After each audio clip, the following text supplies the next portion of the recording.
Pinag-uusapan po natin ngayong month of December ang patungkol po sa paghahari ng Diyos. Ang Christmas is about the kingdom, the rulership, and the kingship of our Lord. Ang Pasko ay yan po ay tumutukoy sa paghahari ng Diyos. Nangisila ang ating Panginoon Kristo sa pamamagitan po ng isang birhen ay yan po ay nagpapatunay o nagpapahayag na dumating na ang paghahari ng Diyos dito po sa lupa. At hindi lamang doon sa langit. Kundi ang paghahari ng Diyos ay na-extend dito sa lupa nang si Jesus ay ipanganak ni Mary na isang birhen upang ang ating Panginoon Jesus ay magkaroon ng laman at dugo. Kaya ang Panginoon po ay legit na isinilang dito sa mundo at meron siyang birth certificate kasi nung pong si Mary ay buntis, nung time na yun ay panahon ng pagpapatala. Kaya siya po umuwi doon sa kanila pong place sa Bethlehem sapagkat sila pong dalawa, both of them, ay galing po sila sa linya, sa pamilya po ni Haring David. Okay, last Sunday we talked about desire God to reign in your life. Ngayon po namang umagang ito, ang pamagat ng aking share naman ay allowing God to reign in your life. So sabihin mo sa iyo katabi, you must allow God to reign in your life. So when we say allow, it means to give someone a permission to do something. You are giving someone or other people or other person to do something in your life. So when we say allow, you are giving someone a permission. So God will not reign in your life if you do not allow. So ibig sabihin, maghahari lamang ang Panginoon kung bibigyan mo siya ng pahintulot. Maghahari lamang ang Panginoon sa buong buhay mo kung papayagan mo siya na maghari siya. Pero kung pinaghahari mo lang ang Panginoon sa kaliwang kamay, doon lang siya maghahari. Kung bibigyan mo ang Diyos ng permission na maghari sa iyong left and right hands, maghahari siya. Pero kung hindi mo naman siya bibigyan ng permission na maghari sa iyong mga paa, sa iyong bibig, eh di doon lang siya sa portion ng buhay mo na pinayagan mo siya na maghari. Kagaya halimbawa ni David. Si David po, nung unang siya ay maghari, siya po ay naghari lamang sa tribes of Judah. Ito po yung sa kanilang sambahayan, kasi doon siya galing sa tribes of Judah. Yung bansang yung Israel, yung 10 tribes ng Israel, hindi pa siya naghahari doon. Pero nung malaman, mabalitaan ng 10 tribes of Israel na si David ay hari na ng Judah, ang ginawa po ng mga matatanda o yung mga elders of Israel, sama-sama po sila na pumunta kay David at pinakiusapan si David na sabi ay kami rin ay kamag-anak mo, kami din ay kadugo mo, at kami din ay mula sa lahi na iyong pinanggalingan. Ikaw ang namuno nung si Saul ang siyang hari pa noon at nagtagumpay ka sa lahat ng mga digmaan na iyong pinupuntahan. Kaya binibigyan ka namin ng pahintulot na maghari sa buong Israel.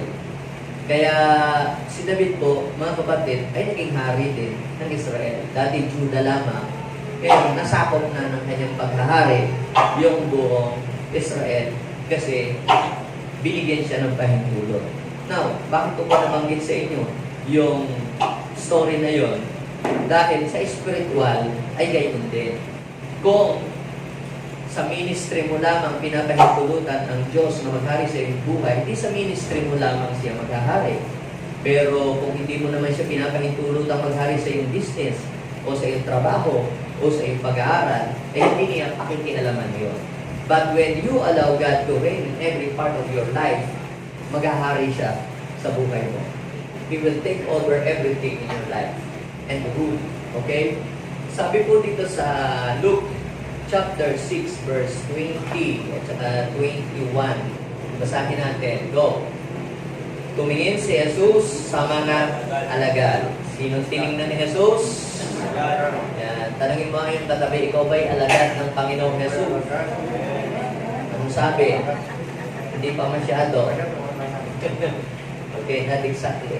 Sabi, tumingin si Jesus sa mga alagad at sinabi. Kanino sinabi? Sino pinagsabihan? Mga alagad. Ano ang kanyang sinabi? Ito, mapalad kayong mahihirap. Mahirap pala yung alagad. Okay?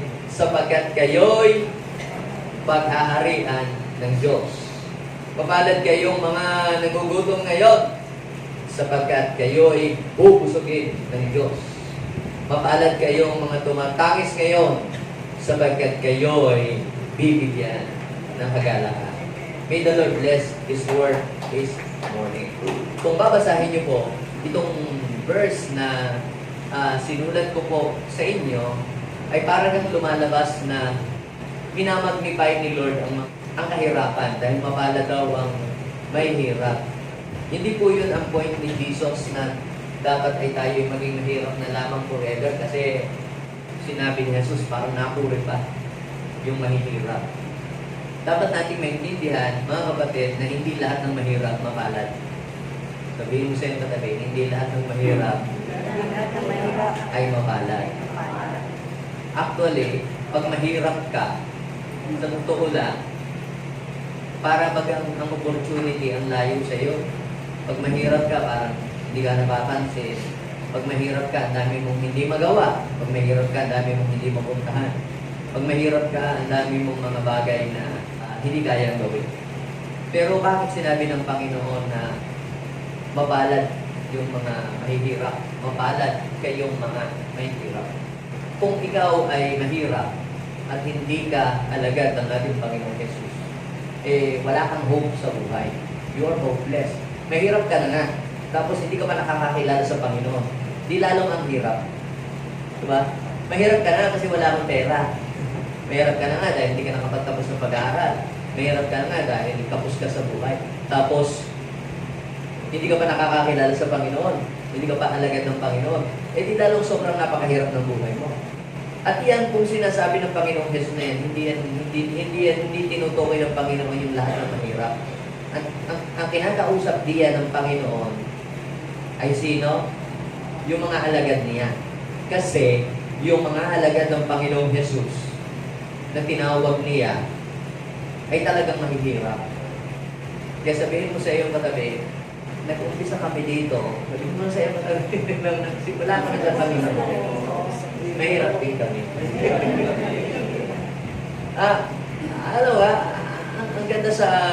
Ang ganda ni Patuto, yung nung tawagin kang Panginoon, hirap ka sa buhay, yung walang-wala, you are nothing, then nagsimula ka sa Panginoon, hanggang walang-wala. Tapos nung pinagharian ka ng Diyos, something great happened in your life. Di ba? Ang gandang testimony yun, di ba? Kesa doon sa sobrang dami mo, tapos nung pinagharian ka ng Diyos na wala lahat. Dahil nakuha mo pala sa maling paraan at sa maling motibo pala. Now, sabi ng Panginoon, ito, sa kanyang mga alagad to sinabi, sa mga alagad to, yan ang nakalagay, mapalad kayong mga mahirap. Yan ang context yan, hindi lahat ng mahirap, kundi yung mga alagad ng Panginoon. Kung alagad ka ng Panginoon at mahirap ka ngayon, I am telling you, hindi habang panahon maghihirap ang buhay mo. Sino pong naniniwala doon? Yes. Kaya kung mahirap ka ngayon, mapalad ka kasi nakakilala ka sa Panginoon. Bakit? Sapagkat kung nakakilala ka sa Panginoon, pinagharian ka ng Diyos, yan ang umpisa na uunlad na ang buhay. Yes. Sabihin mo sa iyo, sige, balabang mo yan si Lord. Kung mahirap ka na nakakilala sa Panginoon, tinanggap mo siya sa pinaghari mo si Lord sa iyong buhay, I am telling you, hindi habang panahon kang magiging mahirap. Bakit? Dahil malalaman mo kung anong sikreto, paano uunlad ang iyong buhay. Pero kung mahirap ka lang, pero hindi mo nakikilala ang Panginoon, hindi ka mapalad. Bakit? Kasi ang buhay mo, lalong maghihirap kung hindi ka paghaharian ng Diyos. Yes, mahirap ka nga sa lupa. Pag namatay ka pa, maghihirap ka pa sa impyerno. Di napakasaklap naman ang buhay mo. Pero kung mahirap ka na ngayon, meron kang hope. Sabihin mo sa iyong katabi, may pag-asa. na maging maunlad ang iyong buhay. Basta magpatuloy ka lamang na lumakad sa kalooban ng Diyos at paghariin mo ang Diyos sa iyong buhay, may magandang mangyayari sa iyong hinaharap. Sinong naniniwala doon na may magandang hinaharap? Yung mga mahihirap ngayon, hindi kayo mananatiling mahirap. Amen? Yan. Sabihin nga natin, hindi ako mananatiling mahirap. Yeah. So sabi ng Bible, mapalad daw yung mga nagugutom. Ang tinatawag po diyang mahirap ay hindi lang yung kapos sa pera. Paano naman, Pastor? Kung ako'y maunlad na at masagana na, hindi na pala ako mapalad. Hindi na pala ako blessed. Pag tinignan niyo sa English, sa NIV, yung Luke chapter 6 verse 20, ang sabi doon ay, blessed are those who are poor in spirit. Sabihin natin, poor in spirit. Poor in spirit. Yung kahit masagana ka na, ay inaangkin mo pa rin sa iyong sarili na kailangan mo ang Diyos. Ibig sabihin niyan ay tinatanggap mo pa rin sa iyong sarili na kailangan mo ang Diyos sa iyong buhay. You are poor in spirit. Tingnan ninyo sa NIV. Basahin ninyo sa inyong Bible. Sa Lucas chapter 6 verse 20. Sabi doon, blessed are the poor in spirit. Are you poor in spirit? Ano yung poor in spirit? Poor in spirit. Yung inaamin niya sa kanyang buhay na kailangan niya si Lord. Kaya kahit mapera ka na, marami ka ng sasakyan, pumupunta ka pa rin sa church, ibig sabihin, pinapahayag mo na kailangan mo si Lord sa iyong buhay. Blessed are the poor in the spirit, for the kingdom of God is for you. Blessed are those who are hungry now, for you will be filled. You will be satisfied. Blessed are those who are weeping now, for you will laugh. Ibig sabihin, hindi habang panahong ganyan ka, hindi habang panahong gipit ka, hindi habang panahong nagdudusa ka. Maybe you are suffering now, but you will enjoy later.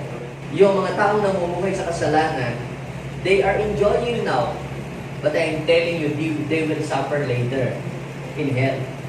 Yes, ngayon, ikaw ay nagsasuffer sa iyong pagsunod sa Diyos, ikaw ay pinipersecute, ikaw ay pinagtatawanan ng iba, at sinasabi nila, wala kang mapakala dyan sa mga pagpuporn na ganyan. Wala yan.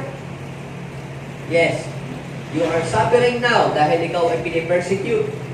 You are suffering now dahil ikaw ay nagsusunog ng kilay sa pag-aaral. You are suffering now dahil ikaw ay ginagawa mo yung kalooban ng Panginoon, ginagawa mo yung tama. Na hindi ka in sa iba, pinagtatawanan ka ng iba.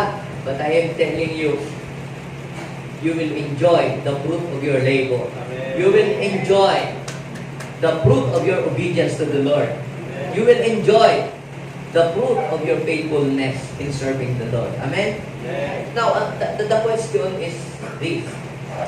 Paano tinatrato ng ibang tao ang paghahari ng Diyos sa kanilang buhay? At ikaw din, paano mo ba tinitreat ang paghahari ng Diyos? How do other people treat God's reign in their lives? And you, how you treat God's reign in your life? Ganito ka rin ba? Okay, tatlong bagay ang nakita ko sa Bible. Una, ito, they rejected God's reign in their life. 2,000 years ago, ang Panginoong Jesus ay pumunta dito. Dala-dala ang kaharian ng langit. At ang unang pinuntahan ng Panginoon ay ang kanyang bayan kasi sila yung pinangakuan. Nasisilang ang isang maghahari at magpapalaya sa kanila sa pagkaalipin. Masyado nilang ginawang literal ang mga bagay na iyon sa kanilang buhay. Kaya nang dumating ang Panginoon, hindi nakasakay sa kabayo, kundi sa asno, they rejected Him. Nung hindi espada ang iwinawagayway, kundi palaspas ang iwinawagayway, they rejected Him as their king. Ayaw nila. Kaya nga nila ipinako sa krus. Ni-reject nila ang Panginoon. Pero mapalad yung mga tao na ni-recognize nila si Jesus. Kaya yung iba Jesus, Son of David, have mercy on us. Alam niyo po yung sinasabing Son of David. Kasi nangako ang Panginoon sa bansang Israel na mula sa inapo ni David ay mayroong sisilang na maghahari sa kanila magpakailanman. Siya ang magpapairal ng katuwiran at magiging mapayapa ang kanyang pamumuno at ang kanyang kaharian ay magpawalang hanggan. Sino ba yun? Ay ang ating Panginoong Jesus. Siya ay naghahari magpawalang hanggan. Ngayon, sinabi ng ating Panginoong Jesus noong kanyang panahon, kasi noong panahon ni Jesus, siya po ay napapaligiran ng mga religious leaders. Marami siyang mga audience na kausap. Nandyan po yung mga Romano, sila yung makapangyarihan nun, ng Roman Empire, yung mga sundalo na nasa kapaligid niya. Nakapaligid din sa kanya ang mga religious people, mga religious leader, mga tao sa simbahan noong araw, sa simbahan nila. Yung scribe, yun sila yung mga teachers of the law, expert of the law. At saka yung mga Pharisee or Phariseo, sila po ay mga dalubhasa sa kautusan na ang Panginoon ay nangangaral patungkol sa kaharian ng Diyos at pinapakilala ang kaharian ng Diyos. Yung mga iskriba at saka mga Pariseo, they rejected the teachings and the messages of salvation na ipinapahayag ng ating Panginoon. Pinakikilala ng ating Panginoon ang kaharian ng Diyos doon sa mga tao, pero sila yung mga religious people. Sila pa yung kumontra at sila pa yung tumanggi sa paghahari ng Diyos. Sabi po doon sa Matthew 23, "Kawawa kayo mga eskriba at mga pariseo." Now, kung i-reject mo ang paghahari ng Diyos sa iyong buhay, hindi kawawa ka rin. Sabi doon, "Mga papagpaimbabaw, hinahadlangan ninyo ang mga tao upang hindi sila mapangharian ng Diyos. Ayaw na ninyong magpasakop sa paghahari ng Diyos, hinahadlangan pa ninyo ang mga ibig pumasok." May mga tao po na masyado po silang vulgar ng paghadlang. Ay, pumunta dyan. Naku, mga yan, mga sira ulo yung mga yan. Pumunta ka dyan sa J1, kulto yan. Ayaw na nilang magpasakop sa paghahari ng Diyos, hinahadlangan pa nila yung ibang mga may gusto. O, saan ka ba pumunta? Kaya atin ako sa church, doon sa J1. Huwag ka nang pumunta, samahan mo na lang ako. Doon sa SNR, mag-shopping tayo. Bibigyan kita ng isang banana cake. Isang banana cake lang. Ito naman, pinagpalit mo naman agad sa yung pagdalo sa gawain. Banana cake lang naman pala ibibigay. Isang slice lang pala. Pinagpalit mo sa paghahari ng Diyos. Ha? Sabi doon, kawawa ang mga eskriba at mga pariseo, mga mapagpaimbabaw. Hinahadlangan na ninyo ang mga tao upang hindi sila mapagharian ng Diyos. Ayaw na ninyong magpasakop sa paghahari ng Diyos, hinahadlangan pa ninyo ang mga ibig magpasakop. May mga tao po na sinisiraan po nila yung ministry, sinisiraan nila yung mga leaders. Kung ayaw ninyong pumunta sa church o sa gawain ng Panginoon o dumalo, huwag nyo na lang siraan ang church. Diba? Hayaan na lang natin sila magpatuloy, hayaan na lang natin silang mag-seek kay Lord. At huwag tayong maging hindrance para yung mga taong gusto na lumapit sa Panginoon ay makalapit. Diba, pati si Jesus ay nagalit kahit ngayong mga disipulo niya alam nyo, sa Matthew 19:40, merong nagdala ng kanilang mga bata papunta kay Jesus.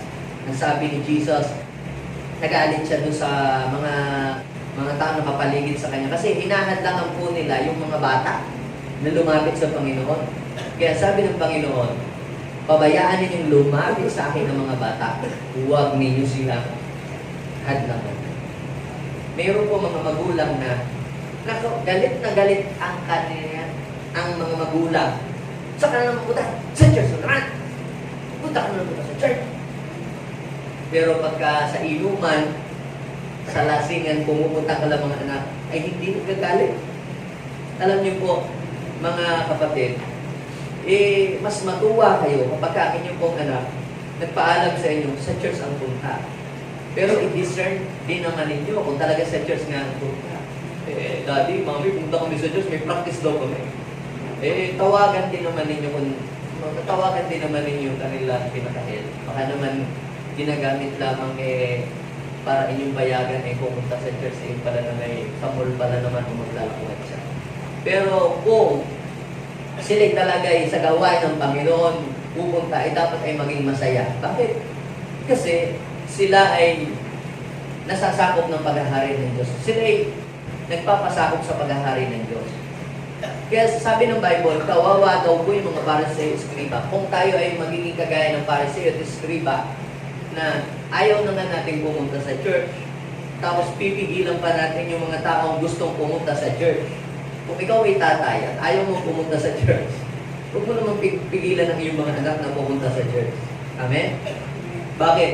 Kasi, tingnan ninyo, kung sa isang pamilya ay mayroong kumilala sa ating Panginoong Jesus, alam nyo, madadamay sa blessing yung mga miyembro ng pamilya na hindi pa nakakakilala sa Panginoon. Naniniwala kayo?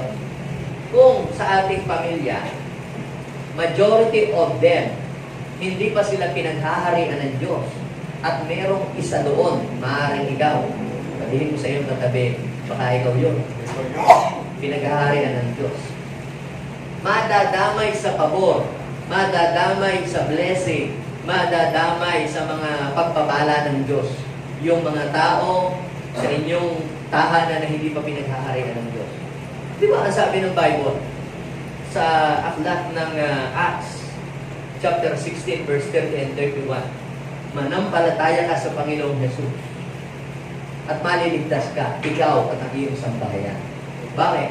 Kapag pinaghari mo ang Diyos sa iyong buhay, hindi lang maaambunan, madadaluyan pa ng biyaya ng Diyos yung mga tao doon sa inyo na hindi pa nakakakilala sa Panginoon. Bakit? Ikaw ang gagamitin ng Diyos na liwanag para maliwanagan ang buhay nila. Amen? Kaya sabihin mo sa iyong katabi, kung sa inyong pamilya, marami pang hindi pinaghaharian ng Diyos, ipakita mo sa pamamagitan ng iyong salita, ng iyong gawa, sa pamamagitan ng iyong attitude na naghahari si Lord, isang araw, sila din, mahahawahan mo, paghaharian na din sila ng Diyos. Tatanggapin na din nila ang paghahari ng Diyos. Minsan naman, yung iba po, nire-reject nila ang paghahari ng Diyos, hindi dahil ayaw nila sa paghahari ng Diyos, kundi dahil nakikita nila sa anak nila. Kayo ba pinaghaharian ng Diyos? Suwarin sa magulang, hindi man lamang magtiklop ng higaan, tapos pinuutusan sa mga katapang. Kaya yung iba, nire-reject nila. Ay, huwag ka naman pumunta diyan sa church na yan. Yan naman pala ganyan. Nire-reject nila, hindi dahil ayaw nila sa paghahari ng Diyos, kundi ayaw nila sa ugaling masama na nakikita nila sa atin. Kung ganyan din lamang pala ang asal ng paghahari ng Diyos, di huwag na lang tayong pasakop sa paghahari ng Diyos. Pero, dapat ipakita din naman natin sa ating buhay ang totoong ugali ng pinaghaharian ng Diyos. Nagiging magalang tayo sa ating pananalita. Nagiging tayo full of love. Hindi na tayo nagiging chismoso, hindi na tayo nagiging paalawa-away, hindi na tayo maging mainggitin. Baka naman yung sinasabi natin tayo pinaghaharian ng Diyos, pero tayo naman yung nangungunang naninira sa ating kapwa. Kapatid, baka hindi ang Diyos ang naghahari sa iyo, baka si taning. Because the devil came to what? To kill, to steal, and to destroy. Pero kapag ang Diyos ang naghahari sa iyong buhay, ikaw ay may dalang kapayapaan sa buhay ng iba. Ikaw ay may dalang encouragement. Ikaw ay may dalang hope. Ikaw ay may dalang mabuting balita. Amen? Sabihin mo nga sa iyong katabi, dapat ang dala mo sa inyong bahay ay paghahari ng Diyos. So, hindi tayo dapat maging hadlang kung nire-reject ng ibang tao ang paghahari ng Diyos. Huwag mong i-reject ang paghahari ng Diyos sa iyong buhay. Dahil pag nireject mo ang paghahari ng Diyos sa iyong buhay, nireject mo ang mga blessing na ipinrepare ng Diyos para sa iyo. Ang paghahari ng Diyos sa buhay ng isang tao, yan ay blessing. Kaya, sa dinami-dami ng mga taong syeneran ng salita ng Diyos, bless ka. Bakit? Dahil tinanggap mo ang paghahari ng Diyos sa iyong buhay. Hindi mo nireject. Marami po ngayon, nire-reject nila. Even to this very moment, nire-reject nila. Bakit? Ayaw ko ng mga ganyan. Sila na lang ang inyong shiran, sa iba na lang. Nire-reject po nila. Pero mapalad ka. Kaya sabi ng Biblia blessed are the poor in spirit. Anong ibig sabihin? Nito, tinatanggap nila sa sarili nila na kailangan nila ang Diyos sa buhay nila. Kaya yung mga tao tumanggap sa paghahari ng Diyos, kayo ang tunay na mayaman. Yung mga tumanggi sa paghahari ng Diyos, sila ay dukha sa harapan ng ating Panginoon. So, pangalawa, mga kapatid, ay number 1, because they rejected God's reign sa buhay nila. Pangalawa, they don't value God's reign. Sa iba naman, hindi nila binibigyan ito ng kahalagahan. Hindi nila pinapahalagahan. Yung iba talaga ayaw. Sa iba naman, hindi masyadong importante. May iba pang mas importante ba? Sabi po sa aklat ng Corinthians, sa 1 Corinthians 2 verse 14, sapagkat ang taong di pinaghaharian ng Espiritu ng Diyos ay ayaw tumanggap ng mga kaloob mula sa Espiritu ng Diyos. Para sa kanila, kahangalan lang ang mga iyon at di nila nauunawaan sapagkat ang mga bagay na espiritual ay mauunawaan lamang sa parang espiritual. Siguro hindi naiintindihan ng inyong mga kapitbahay. Bakit ba kayo? Mga born again kayong natin sa JA1, linggo-linggo na lang, nandiyan kayo sa church. Gabi-gabi na lang, natin kayo sa church. Paminsan-minsan din naman, umabsent kayo. Ba't ba kayo punta ng punta dyan sa mga Bible study na yan? May pagkain ba dyan? Hindi nila nakikita yung value ng pagdalo sa gawain. For them, this is not the most important. For them, mas mahalaga pa ang pagkain. For them, mas mahalaga pa yung maglakwatsa, mas mahalaga ang mga kasiyahan. Hindi ba kasi doktora, dapat ngayon, busy sa ospital, ba't nandito yan? Ba't nagpapakanta pa? Sayang ang ano. Kaya nakita ngayon. Ba't umabsent? Ba't pumunta ka dito? Bakit? Dahil para sa kanya, yung mag-serve kay Lord, yung paghahari ng Diyos ay mas mahalaga pa doon sa kanyang isang oras. Di ba?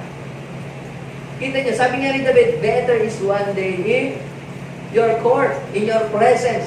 Kita niyo, sa mga haring katulad ni David, para sa kanya, most valuable yung presence ng Lord. Most valuable yung paghahari ng Diyos. Kasi po, mga kapatid, ang presence ng Lord na matatanggap natin every time na tayo dumadalo ay priceless. God's presence is priceless. Yung peace, yung joy, yung knowledge and revelation, spiritual revelation na matatanggap po ninyo, yung rhema words na magbibigay ng direction sa inyong buhay, yun po ay hindi ninyo mababayaran. Yan po ay priceless. Yan po ay valuable. Pero sa iba, ay, wala ito. Naisip lang nila puro material things. Sayang yung uubo ako dyan, sayang ang kikitain ko. Sabi ng Bible, Matthew chapter 4, verse 4, man shall not live by bread alone, but by every words that comes from the mouth of God. Kaya, hindi nila naiintindihan to. Hindi naiintindihan ng kapitbahay mo na hindi umaten sa church. Why? Because ang mga bagay daw kung spiritual, maintindihan lamang sa parang spiritual. Kahit naman tayo noong bago pa lang tayo kay Lord, hindi rin naman natin naiintindihan. Dati pa ng prayer meeting na mga ganyan. Nakaadan naman ng Sunday. Ba't pa kailangan ka magbigay? Ba't kailangan pang humayo? Ang mga bagay na spiritual, maunawaan lang sa paraang spiritual. Yun daw po mga hindi nagtataglay ng Espiritu, hindi pinaghahari ng Espiritu ng Diyos, para sa kanila, kahangalan lang ang mga iyon. At di nila nag-uunawaan. Para sa kanila, walang kwenta. Yung pag-attend sa church, walang kwenta. Matulog na lang kayo. Attend pa kayo ng prayer meeting, matulog na lang kayo. Hindi mo na yan kailangan pang sabihin, Mars. Kasi pag nasa church kami, tulog kami. Habang nakikinig ako. Ano namang klase naman pala yun. So, yung iba po, hindi nila binibigyan ito ng value. Naalala nyo ba? Si Eso. Si Eso, anin ko pa ika ang pagkapanganay kung magugutom naman ako. Hindi niya nakita yung spiritual value ng pagiging firstborn. Kaya sabi sa Book of Hebrew, I think chapter 13, sabi doon ingatan ninyo na hindi kayo maging katulad ni Esau. Pinawalang halaga niya ang mga bagay na spiritual. Ipinagpalit niya sa isang tasa ng pagkain ang kanyang pagkapanganay. Minsan ipinagpapalit natin, mga kapatid, ang gawain ng Panginoon sa mga worldly things, sa mga bagay na temporary. But I am telling you, ang paghahari ng Diyos, ito po ay mataas ang value po nito. Ang pangatlo, bakit ang iba po ay malayo sa paghahari ng Diyos? Because they ignore God's reign in their life. Una, they rejected. Talagang ayaw. Yung iba, they don't value. Hindi mahalaga para sa kanila. May ibang bagay na mas importante pa. Hindi nila itinuturing na importante. Kay Paul, napaka-importante ng paghahari ng Diyos. Diba? Ang sabi ng Philippians 3, 7 and 8, dahil kay Kristo, ang mga bagay na dapat sana'y hindi lang pakinabang ay tinuring kong walang kabuluhan bilang kapalit ng lalong mahalaga ang pagkilala kay Kristo. Philippians 3, 7 and 8. Now, pangatlo, they ignored God's reign. Kumbaga, nakikita nila, may manifestation, mayroong proof ng pagkilos ng Diyos. Pero, hindi nila ito pinapansin. Hindi nila ito binibigyan ng pansin ba? They ignore. Doon po sa Matthew chapter 21, verse 31 and 32. Kausap uli ng ating Panginoon yung mga religious people. Kaya ito just because you are religious does not mean na naghahari na ang Diyos sa iyong buhay. Hindi ibig sabihin ikaw ay religyoso, naghahari na ang Diyos sa buhay mo. Ang paghahari ng Diyos, mga kapatid, ay hindi po ito yung panglabas, kundi ito ay pangloob. Sa loob ng ating puso. Ngayon, kausap ng Panginoon dito, yung mga Pariseo or Pharisee, yung mga Sadducee, yung mga scribes. Sabi niya, yun daw po mga makasasalanang publikano at masasamang babae, yung mga prostitute, ay nauna pa sa inyong pasakop sa paghahari ng Diyos. Sila ay sinners, pero nakita nila sa sarili nila that they need God. Kailangan nila ang paghahari ng Diyos sa kanilang buhay.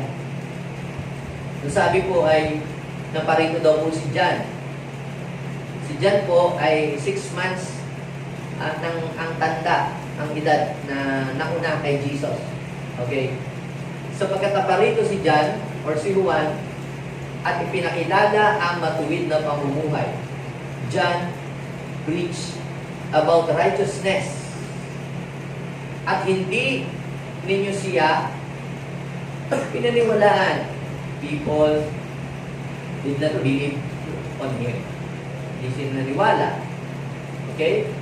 Ngunit, pinaniwalaan siya ng mga makasasalanang publikano. Nung nangaral si John the Baptist, repent, for the kingdom of God is at hand. Pagsisihan ninyo ang inyong mga kasalanan sapagkat malapit na ang paghahari ng Diyos. Sabi ng mga religious. Sino ba naman yun? Saan ba nag-aral yan? Saan bang seminary yan galing? Hindi naman yata galing yan sa seminaryo galing lang sa seminar. At yan yung nagpapastol. Nunggang alam niya, ganun po sila. Hindi nila tinanggap. Pero yung mga sinners, nagkaroon sila ng hope. Ganun po ba? Kahit pala po makasalanan kami, kahit po pala basura kami, sa tipunan, kami pala may hope. Pag lumapit kami kay Lord, basta magsisilang kami, tatanggapin ka ni Lord. Talaga po. Yes, sabi ni John. Kaya sabi po doon ay, pinaniwalaan daw po yung preaching ni John ng mga makakasalanang publikano. Mabuti pa yung mga sinners, naniwala. Pero yung mga religious people during the time, hindi sila naniwala. Sabi, nakita ninyo ito, subalit hindi pa rin kayo nagsisi at naniwala sa kanya. Ibig sabihin, nakita na. Ibig sabihin, they ignored. Nakita na nila, healing, nagpapagaling si Jesus. Nakita na nila na nabuhay ang patay. Nakita na nila dumami ang tinapay. Pero hindi pa rin sila naniwala na si Jesus talaga yung sinugo para maghari sa kanila at tutugo sa kanila sa mga kasalanan. Nakita nila, but they ignored. Nakita nila ang healing, but they ignored. Ikaw din ba? Nakita mo na ba ang pagkilos ng Diyos? Nakita mo na yung signs and wonders, healing, deliverance, nagmamanifest si Lord. Yung mga tao may karga, pag pinag-pray, nakakalaya. Pero nakakalungkot, ang dami na ministra ng deliverance, gumaling, pero hindi nagpatuloy. Kaya bless ka, kahit hindi ka nang isay, wala kang hindi ka na-explain, nagpatuloy ka. Mas matindi mga kapatid ang hahanapin ng Lord. Nakakaranas ng healing, nakakaranas ng kalayaan, pero hindi ka nagpatuloy, hindi nagpagamit sa Panginoon, you ignored. In-ignore mo. Pinagaling ka na nga, pinalaya ka na, tapos hindi ka pa rin nagpatuloy, hindi ka pa nagpagamit sa Panginoon, you ignored God's reign in your life. Kaya, sabihin ko sa iyong katabi, mapalad ka. Mapalad yung mga taong tumatanggap sa paghahari ng Diyos. Ang sabi po ng John, chapter 1, verse 11, at saka verse 12. Pumunta siya sa kanyang bayan, ngunit hindi siya tinanggap. Nireject siya ng sarili niyang kababayan. Pero yung verse 12, subalit ang lahat ng tumanggap. Kasali ka ba doon sa tumanggap? Hindi ng ayuda, kundi ng Jesus. At sabi doon, subalit ang lahat ng tumanggap. At ano pa? Sumampalataya. Sumampalataya ka ba kay Jesus? Hindi mo ba siya tinanggihan? Okay? Subalit ang tumanggap. Lahat daw ng tumanggap at sumampalatay sa Kanya ay binigyan niya ng karapatang maging anak ng Diyos. So, hindi lahat ng tao anak ng Diyos. Sabihin natin, hindi lahat ng tao anak ng Diyos. Yung iba, anak ng Diablo. John chapter 8, verse 44. John chapter 8, 44. Diablo ang iyong ama. Sabi ng Panginoon sa mga tao, sapagkat sa simudapay, ang Diablo ay makasalanan, gumagawa ng kasalanan, hindi gumagawa ng katuwiran. Alipin ang kasalanan, namumuhay sa kasalanan, sabi ni Jesus. So, sino lamang ang tunay na anak ng Diyos? Hindi daw lahat anak ng Diyos. Pastor, tayo namang lahat anak ng Diyos. Kaya ako hindi napayag. May anak bang ng Diyos ay kriminal? May anak ba ng Diyos ay nagnanakaw? So kung anak ka ng Diyos, dapat ay taglay natin ang karakter ni God. Kung anak ka ng Diyos, dapat ay mabago ang buhay natin. Little by little, from glory to glory. Sabi doon ay, ang tumanggap sa Kanya lamang ang binigyan ng karapatang maging anak ng Diyos. Sabi ng John chapter 1, verse 12. Subalit ang tumanggap sa Kanya at nanampalataya ay binigyan ng karapatan na maging anak ng Diyos. O sino dito ang tumanggap at sumampalataya kay Jesus? Congratulations! Hindi lamang naghahari ang Diyos sa iyong buhay, kundi ikaw din ay tinanggap ng Panginoon bilang kanyang anak. So, blessed are those who receive God's reign in their lives. Kung tinanggap mo si Jesus sa iyong puso bilang iyong tagapagligtas, ibig sabihin niyan, dumating na ang paghahari ng Diyos. Ibig sabihin, naghahari na ang Diyos sa iyong buhay. Kung hindi mo pa tinanggap si Jesus sa buhay mo, isa lang ang ibig sabihin nun, hindi pa naghahari ang Diyos sa buhay mo. Eh, tinanggap mo na si Jesus, sumampalataya ka na sa Kanya.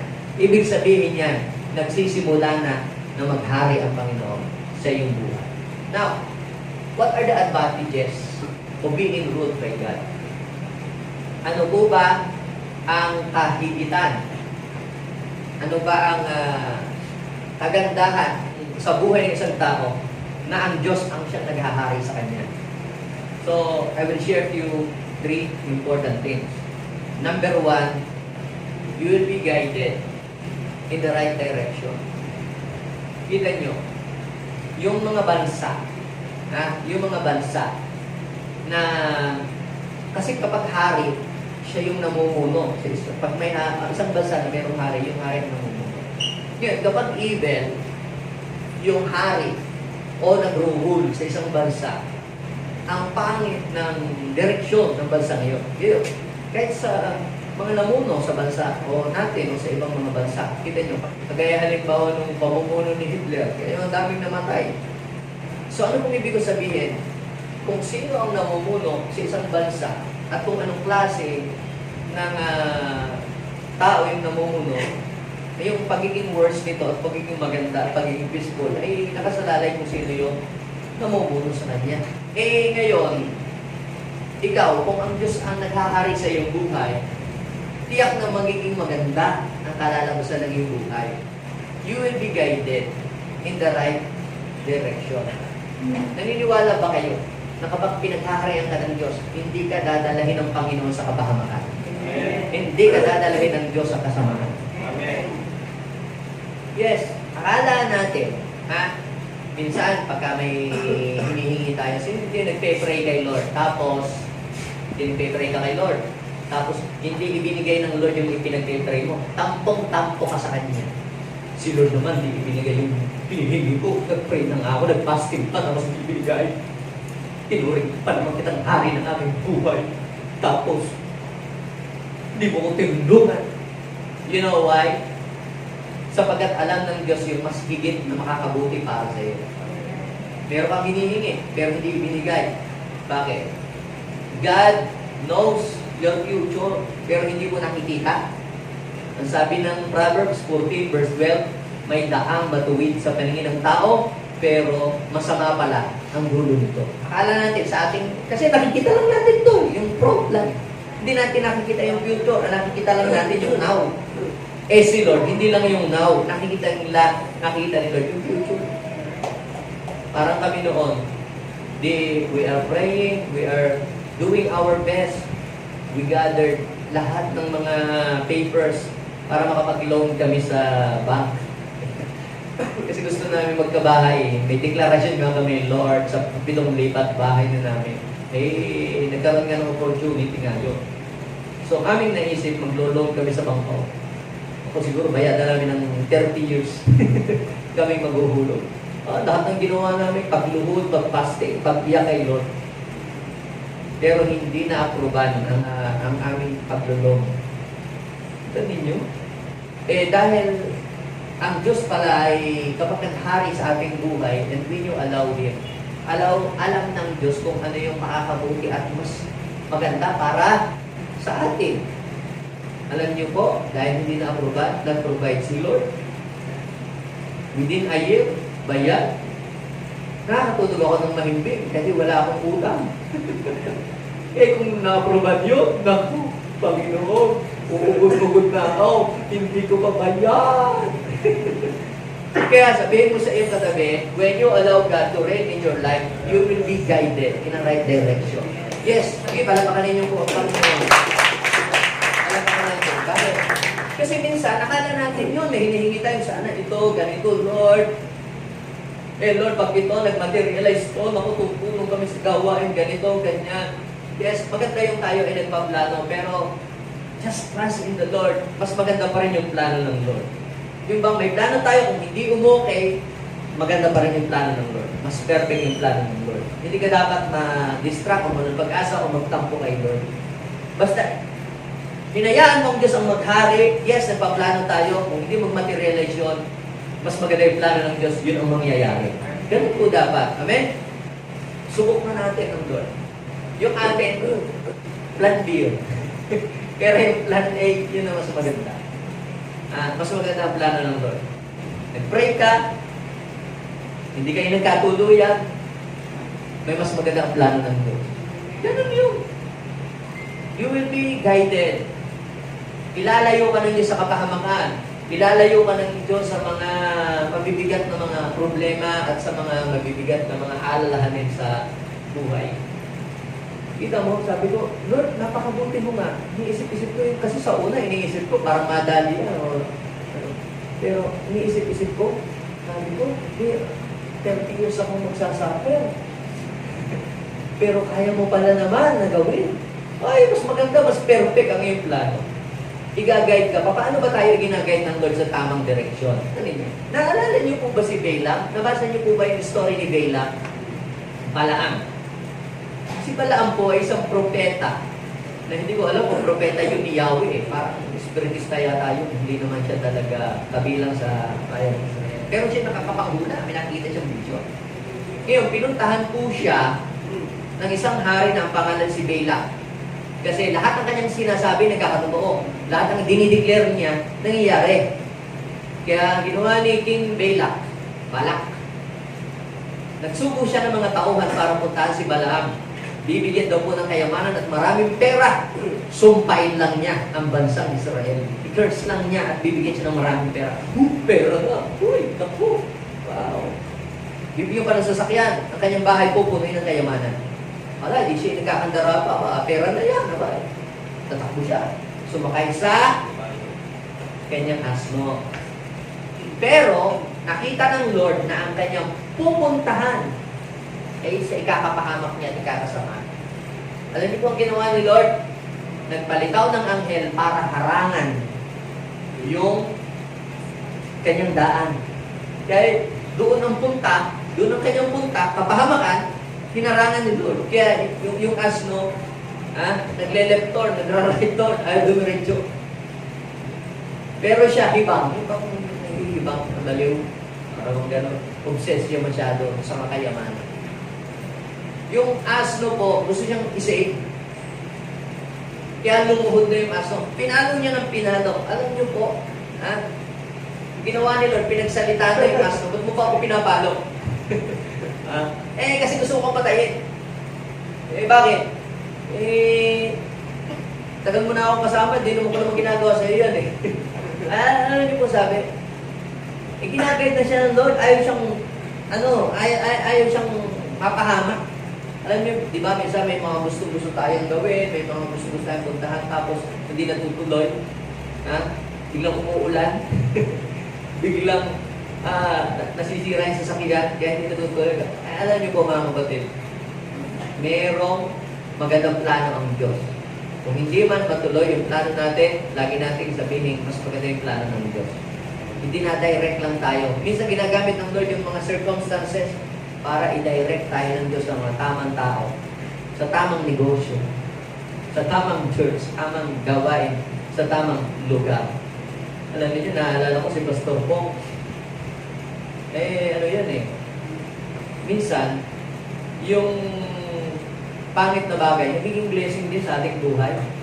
Yung laging nakakalimutan ng cellphone kung saan-saan. Pangit na bagay yun. No? Laging nakakalimutan kung saan-saan ng ang cellphone. Isang araw, meron po siyang isang kamit. Sabihin natin, isang tao na bumutulong din sa mga gawain ng Panginoon. Meeting sila, fellowship. Tapos umalis na, si Pastor Bong, naiwan yung cellphone doon sa bahay. Diretso na sana doon sa diretso doon. Sa pilihan ng bass guitar. Kasi sabi ko sa kanila, nagtanong kasi sila sa akin mga weeks before. Sabi, ano daw magandang bilihin na bass guitar. Sabi ko, Ibanez. friend, maganda yun. Ayan. Di, yun nga, ayun, ganun pala.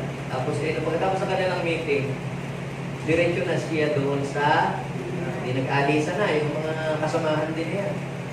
Ay, ngayon, nung malapit sa bilihan, abay, ang cellphone pala, naiwanan doon sa ano.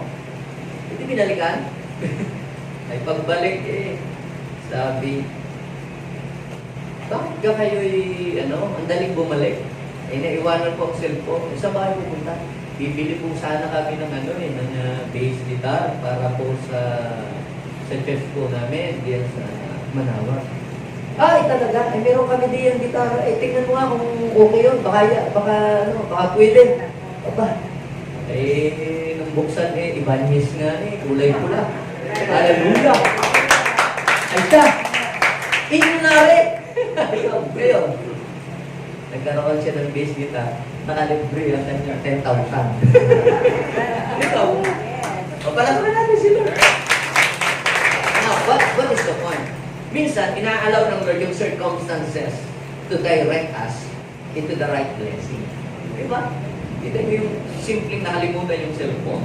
Pero ginamit ng Diyos yung isang hindi magandang circumstances para yung kanyang blessing ay kanyang maipabot sa atin.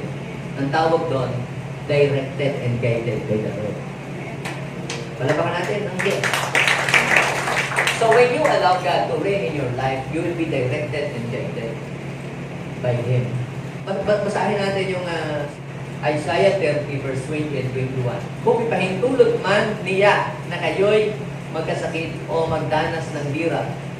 Now, hindi ibig sabihin na ang Diyos nag-ahari sa ating buhay, hindi na tayo magkakasipon, hindi na tayo uubuhin, wala na tayong mga lagnat-lagnat.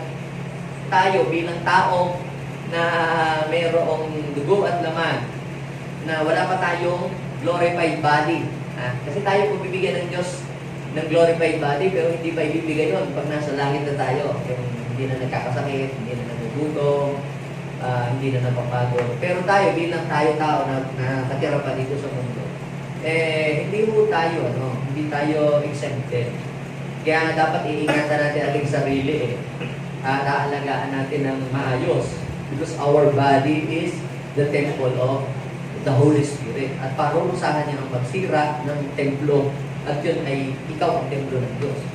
So, kung ipahintulot man ng Diyos na kayo daw ay magkasakit o magdanas ng hirap, siya na yung guro ay hindi magtatago sa inyo. So kung magkasakit ka, God is always on your side.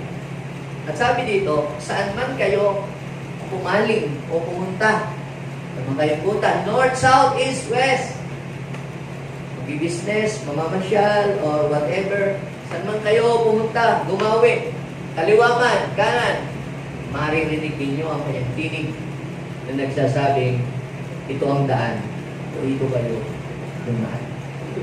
Naalala nyo, there is still small voice inside you na magsasabi, huwag mong bilhin niya, itong bilhin mo. Diba?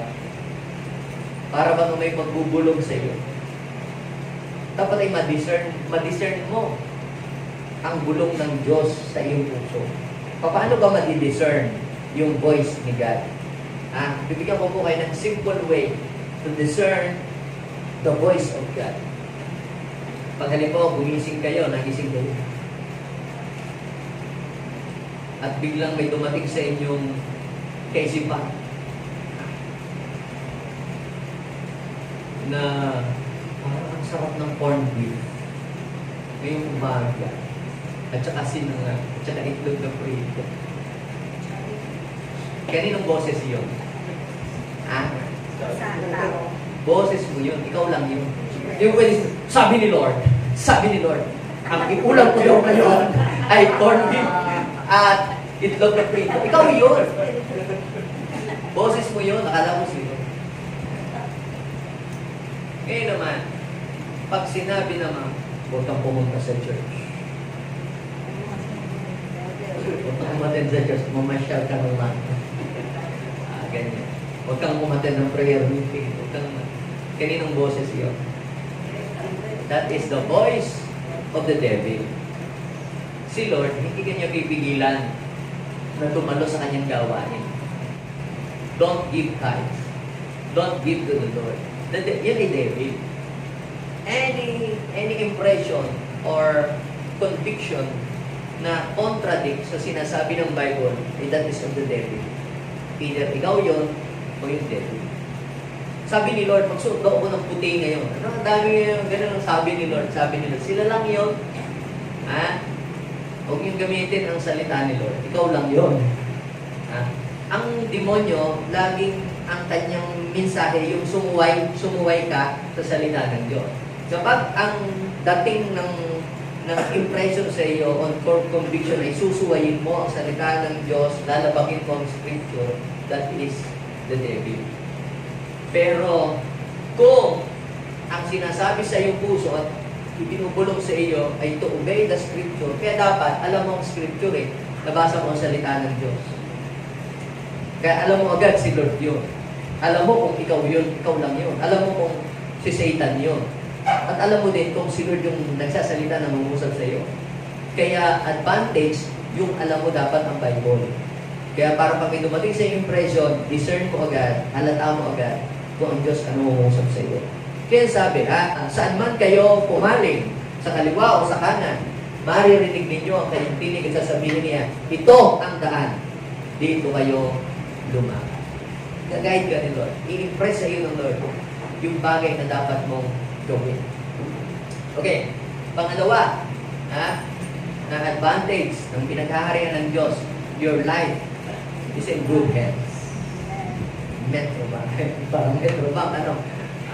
Pero, mga kapatid, kapag sinabing your life is in good hands, kapag ang Diyos ay naghahari sa iyong buhay, you are at peace.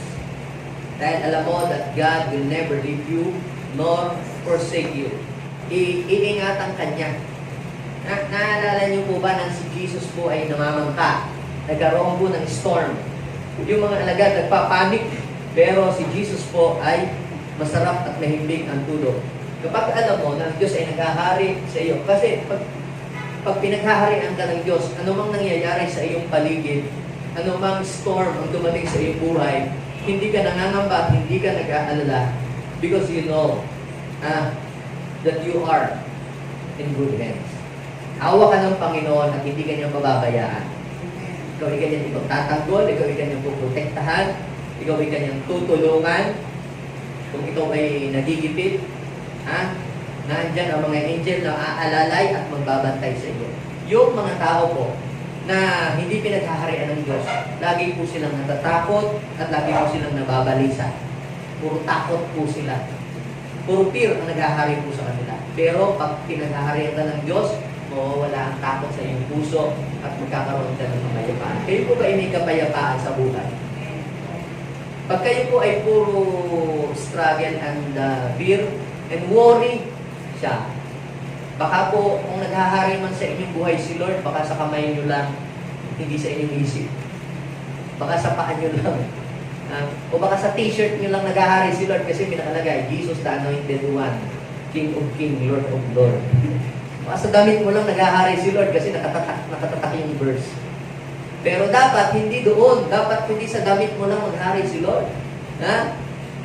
Dapat ay sa iyong isip, sa iyong puso, sa iyong buhay dapat naghahari ang Diyos. At dapat mong maintindihan pag naghahari ang Lord sa iyong buhay, you are in good hands. Tingnan po ninyo yung John chapter 10, verse 27 and 28. My sheep listen to my voice. I know them and they follow me. I give them eternal life. So, ibig sabihin, hindi ka mapapahamak. Pag ikaw ay pinaghaharian ng Diyos, meron kang salvation, meron kang eternal life. Pag ikaw ay pinaghaharian ng Diyos, sabi doon, and they shall never perish. No one will snatch them out of my hand. So, ibig sabihin, pag pinaghaharian ka ng Diyos, you are in good hands. Hindi ka pababayaan ng Diyos at hindi ka niya iiwanan. Amen? Kung may pinagdadaanan ka man ngayong kagipitan, pinagdadaanan ka ngayong mga trials, malalampasan mo yan. Tutulungan ka ng Panginoon. Iingatan ka ng Diyos. Walang mangyayaring masama sa iyo. Amen? Yan, palapakan natin si Lord. And last, ang panghuli, ulitin mo nga muna natin yung una para di makalimutan. Pag pinaghaharian ka ng Diyos, anong advantage? You're being guided in the right direction. Pangalawa, your life is in good hands. Pangatlo, ito, your needs are provided. Alam pa natin si Lord. Ha? Yes. Ano ang sabi ng Bible? Sa Matthew chapter 6, verse 31. Kaya't huwag kayong mag-alala. Baka kapusin sa pagkain, o inumin, o sa damit na isusunod sa katawan. Hindi ba't ang mga hintil ang nababahala tungkol sa mga bagay na iyan? Ano po ba yung Gentile? Yan pong hintil, sila po yung mga taong hindi nakakakilala sa Panginoon. Gentile ang tawag sa kanila, hindi kumikilala sa Diyos. So, Gentiles are people who do not believe God, who don't know the Word of God. They are not believers. So, hindi ba ang mga hintil ang nababahala tungkol sa mga bagay na iyan? Ano ang kinakabahala? Yung mga basic needs. Hindi yan lagi ang pinag-aalala ng mga hindi kumikilala sa Diyos. Mga hindi pinaghaharian ng Diyos. Alam na ng inyong Ama na nasa langit na kailangan ninyo ang lahat ng yan. Alam na ng ating hari, ng ating Amang Hari, na kailangan natin ang lahat ng iyon. Pero, meron daw tayong kinakailangan gawin muna bago maibigay sa atin iyon. Ano yung sabi? Sa 33, ngunit higit sa lahat, pagsikapan ninyong ano daw? Kayo ay pagharian ng Diyos. At ano pa? Mamuhay ng ayon sa kanyang kalooban at ibibigay niya sa inyo ang lahat ng inyong pangangailangan. So, ibig sabihin, pag pinaghari mo ang Diyos sa iyong buhay, hindi lamang ikaw guided, hindi lamang ikaw protected, all everything you need are provided. Amen? O, naniniwala po ba kayo doon? So, masarap pa ang pinaghaharian ng Diyos. Sabihin ko sa iyong katabi, napakasarap ang pinaghaharian ng Diyos. Ayan. So, ibibigay daw niya ang lahat ng ating pangangailangan. Talaga, Pastor? Totoo ba yun? Yes. Romans chapter 8, verse 32. Ano yung sabi? Kung naibigay ang kanyang bugtong na anak para sa atin, para tayo maligtas. Tingnan ninyo yun. Romans chapter 8, verse 32. Kung naibigay si Jesus para sa atin, hindi ba niya kayang ibigay ang lahat ng ating kailangan kasama ni Jesus? Kaya sabihin mo sa iyo, katabi, He did not even spare His own Son, but offered Him up for us all. How will He not also with Him grant us everything? Sabihin natin, everything. Everything. Kaya mga kapatid, ngayong year 2025, let's desire and allow God to reign in our lives. Hindi ka kakapusin ngayong year 2025 kapag ang Diyos ay naghahari sa iyong buhay. Ano mang mangyari sa mundo, may crisis, may mga gera, pag pinaghaharian ka ng Diyos, you are in a good hand. Hindi natin alam ang mangyayari sa 2025 kung ano. We have no idea. Pero kapag naghahari sa iyong Diyos, i-guide ka ng Lord sa tamang direksyon. Yan ang ating pong panghawakan. Lord, dahil ikaw po ang hari ko na pinaghahari sa buhay ko, ikaw po ang mag-guide sa akin sa year na ito. I-guide mo ako sa tamang business, i-guide mo ako sa tamang trabaho, i-guide mo ako sa tamang kurso, ang mga anak namin, i-guide mo kung sa pag-abroad, kung mag-abroad o hindi. I-guide tayo ni Lord sa tamang desisyon na gagawin natin. Amen? Sinong gusto yun? Dahil hindi lahat ng ating desisyon ay perfect. Pwede tayo magkamali ng desisyon. But when we allow God to reign in our lives, Lord, hadlangan mo yung mga maling magiging desisyon sa pera, sa love life, sa pagbili ng anuman this year dahil hari kita, Lord. Hadlangan mo yung mga pangit na magiging desisyon ko sa buhay at pahintulutan mo lamang yung desisyon na naaayon sa iyong kalooban. Yes. Pag si Lord ang naghahari, walang masamang mangyayari sa iyo. Because you are in a good hands. Amen? So, bilang pangwakas, mga kapatid, kung sa tingin natin ay hindi pa naghahari ang Diyos, huwag nating patatapusin ang araw na ito, ang buwang ito, na hindi naghahari ang Lord. Dapat pagpasok ng 2025, sigurado mo at alam mo sa puso mo na naghahari ang Diyos. Dahil pag naghahari ang inggit sa iyong puso sa taong ito, nako, isang taong kang mainggitin. Pag naghahari ang galit sa iyong puso, nako, isang taong kang galit. Pag naghahari sa iyong puso, ang sama ng loob, nako, 12 months na masama ang iyong loob. Pag naghahari ang Diyos sa iyong buhay, nako, grabe! You will experience the unstoppable move of God. Sabihin natin, unstoppable move of God. Okay, ngayon, paano paghahariin si Lord sa ating buhay? Revelation chapter 3 verse 20. Ang sabi ng Bible, nakatayo ako, kumakatok sa labas ng pintuan. Tinutukoy ng Lord ay yung pintuan ng ating puso. Kung diringgin nino man ang aming tinig, yung message, yung Word of God, yung preaching, yung conviction ng Holy Spirit, kung diringgin nino man ang ating tinig at bubuksan ang pinto, anong sabi? Papasok ako sa kanyang tahanan at kakain kami magkasama. I believe, pag winelcome mo si Lord, may big. Pag winelcome mo si Lord, may dala. Amen? Sino naniniwala doon? Pag winelcome mo si Lord, may dala. Yung pangangailangan mo, dala-dala ni Lord. Yan, tayo po lahat ay tumindig sa oras na ito. Father, thank you so much, God. Today, we are allowing you to reign in our lives.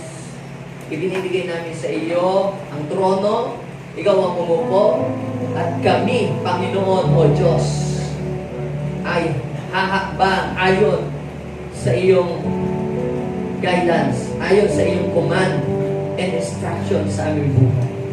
Lord, huwag nawang sundin namin yung sarili lang naming gusto. Help us, guide us. This year, 2025 na darating, napakarami po mga challenges, napakarami po, Panginoon, mga offers na trabaho, na business. Pero Lord, reveal to us kung alin doon yung tamang pinto na para sa amin. Yes, this year, coming year, maraming pintong mabubuksan, but not all doors is for you. And guide us to the right door, Lord, na hindi po kami magsisisi o hindi kami magsasuffer. Alam namin, pag yung pintong yun, pinasok pa namin, nandun ka para umalalay at tumulong sa amin. God, guide us this year, 2025. Huwag nawa kaming magkamali ng desisyon. Kung yung mga wise men, nagpakita ka pa ng dream sa kanila para lang sabihin sa kanila, Lord, na huwag na silang bumalik doon sa dati. Kami din, Lord, i-guide mo kami. We ask for your guidance sa business, sa ministry, sa church, sa family, sa studies, Lord, sa work. Lord, maging sa mga partners na kakasamahin natin, maging sa mga tao na ididil natin. Maraming mga manluloko, maraming mambubudol. But we are asking for God's guidance that God will expose them earlier para mga pupunta sa inyo at kayo ikukumbinsigin. Yes, na maglabas kayo ng pera. Ask God's guidance to guide you and give you a strong conviction. Kung ito'y sa Panginoon, the Lord will give you peace and conviction. Kung ito ay hindi sa Panginoon, maging mabigat sa iyong puso at hadlangan ng Lord para hindi ka makapag-desisyon ng mali sa buhay. Lord God, please guide us. Kayo po ang kinikilala namin hari ng buhay namin. Yes, ang taong ito ay amin po pinagkakatiwala sa iyo. Pinaghahari ka namin. Pinagkakatiwala namin sa iyo ang year 2025. Pinaghahari ka po namin sa aming buhay. From month of January, February, March, April, May, June, July, hanggang December, pinauubayan namin yung sa guide us, O Lord. Hindi namin alam kung ano mangyayari. Hindi namin alam, Panginoon, kung ano ang mga magaganap sa hinaharap. But one thing we know, O Lord, we are safe. We are in a good hands kapag ikaw ang naghahari sa buhay. Yes. Manalangin tayo, lagyan natin ang ating kamay sa ating puso. Sabihin natin, Panginoong Jesus, maraming salamat po sa iyong mga salita na nagpapaalala sa akin kung saan ako dapat lumakad. Tulungan mo po ako, Panginoon, sa aking mga magiging desisyon sa darating na taon. I-guide niyo po ako. Pinaghahari kita sa puso ko, sa buong buhay ko. Panginoon, ikaw ang magpo-provide ng lahat ng kailangan ko. Sa iyo ang papuri, parangal at pasasalamat. Sa pangalan ni Jesus. Amen. Ako na lang magpe-pray para sa iyo. Bless your people, O God, today. Hayaan mo po, Panginoon, ang bawat mga salita mo namin pong natanggap. Ito maging gabay namin sa aming buhay upang kami, Panginoon, hindi magkamali sa aming daan na nilalakaran namin. Give us a wisdom, O God. Hayaan mo ang word mo ang mag-remind palagi sa amin kung anong dapat namin gawin, O Lord, sa araw-araw. Thank you, God. Bless your people. We allow you to reign in our lives. In Jesus' name, Amen.